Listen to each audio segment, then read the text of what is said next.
Though the internet has given us various advantages in the way we shop, we earn, we interact with the people around us, but it has paved a way towards new risk, towards new avenues for all these criminal-minded people to rip off the unsuspecting.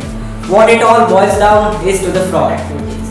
But what is all the purpose behind their actions? The only purpose is your money. And yes, you are here in this video to save that money. So why they are successful in their attacks? The reason behind that is your emotions. Throughout this video we will understand the 5 types of cyber attacks that we come across in our daily life, and also the prevention of it, and the biggest reason behind that being your emotion.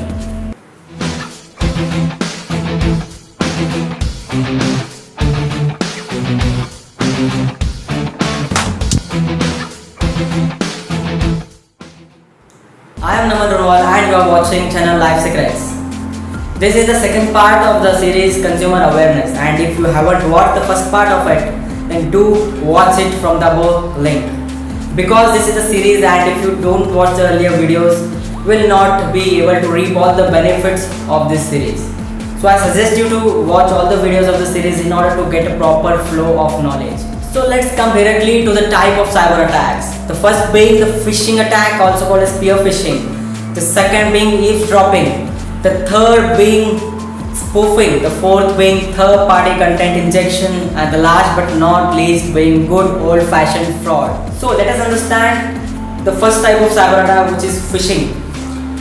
Before understanding what is phishing, I will show you all a video. Through that it would be very easy to understand the exact meaning of the phishing. So here is it. In the particular video there are 2 users. There is an email. As you can see, both are very confused about the genuinity and authenticity of the email, whether it is a fraud, it is a one user is thinking that it is a virus, one is thinking that it is genuine and it's an invoice. The user is checking its genuinity and then he steps onto it finally, and then we say gone. This is the phishing attack. Then this attack spreads to each and everyone. Same process repeats. A phishing attack is a very common attack which is used by these cyber attackers to deceive the people and to give green signal to their illegitimate intentions. Here, as you can see in the particular image, that it's the image of a Gmail account, a complete replica of a Gmail page, of the Gmail interface as one can see when he gets any email.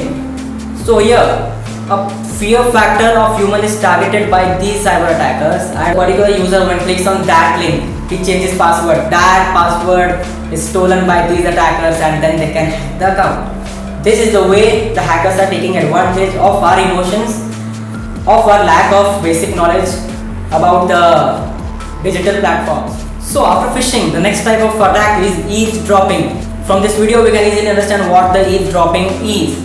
Here we can see that 2 users are communicating and there is a middleman who is hearing the or seeing the conversation between those 2 users.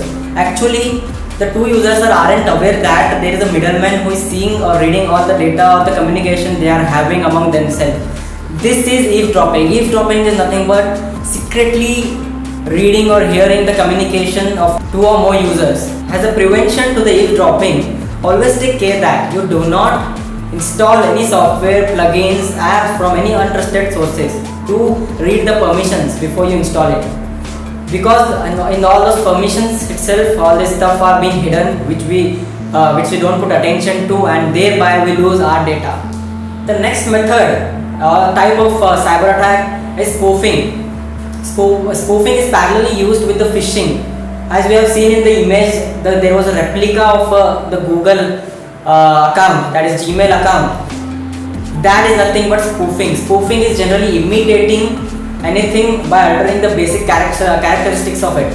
Spoofing and phishing works parallelly, wherein these hackers socially engineer a believable touch point. That is, they create such an interface where we are able to believe that it is genuine, and then we click on the link and then we are victim of that phishing attack. So now let's come to the 4th attack, that is third party content injection. The most common example for this is public Wi-Fi hotspot. In various public areas, crowded areas such as airports, railway, we have a public Wi-Fi. And if we look into it, when we open any websites there are abundance of ads which are popping up continuously, and these are various irrelevant ads. So how this works? There are various websites which doesn't have SSL certificate, that is a security certificate, and then the ISP, if he has illegal intentions, harmful intentions, then he injects his own content into such websites in the form of ads or pop-ups, and thereby giving green signal to his wrongful intentions.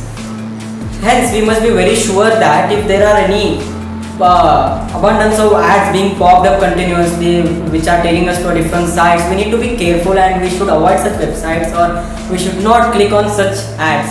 So the last but not least method of cyber attack is good old-fashioned fraud. As the name suggests, the old-fashioned fraud, that is, it's being used as a way to trick or to cheat from very long past. We have various ads on the various social media platforms or websites which are what we can say that fake ads. These ads show us a premium objects in front of us, showcases us a particular price which is very cheap from the actual MRP or regular price of that particular product, and then here our greed factor gets triggered, and forgetting everything, we fall into such ad, we purchase a product, then either we get a very low price product, that is something different product, cheap product, or we don't get any product. So always be sure that I'm not saying that each and every ad is fake on the social media. No, I have seen an ad some days before in which it was shown that hundreds of software which is used for digital marketing are being provided in just 1,000 rupees, and also we can resell it. The rights can be resold. So think a bit about it. Is it possible? Are those business people into a social activity that they are providing everything at this very cheap price? No. We need to think a minute before we click on to such ads, we purchase anything from those ads or not. If we don't get triggered by our emotions, that is by our greediness, that is by our fear, that is by our anxiety, we do not fall into such scams. It's very simple, but to have a basic knowledge of how these scams are being used or being triggered, that was my very basic intention of this video. Hope you all got the basic knowledge of how these scams are taking place, about how to get prevented from these scams or these fraudsters. If you have found something worthful in this video, I request you to share this video with each and every person in all your social media groups. So the choice is yours. Also, we have the platform of Ghar Baithe Shopping, where we frequently update our members regarding all these scams, frauds, or all this phishing, whatever are taking place nowadays. And also we post frequent updates, and we post various best and genuine deals into it. We have elaborated about our Ghar Baithe Shopping platform in the first video. Do share your feedback. Do spare a minute for the social awareness. Thanks.